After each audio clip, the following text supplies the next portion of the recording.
Hey guys, hope you're good. Adam here. Just going to take you through a simple video via the app. How to go from Binance Pro to Binance Lite, because I get asked this question a lot.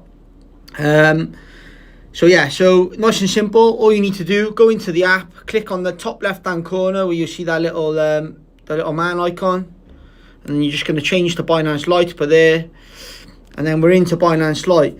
It's pretty similar to Coinbase. I find that the Pro version's more like Coinbase Pro, but obviously they got a lot more coins on there, and the Lite version's a lot more like the standard Coinbase.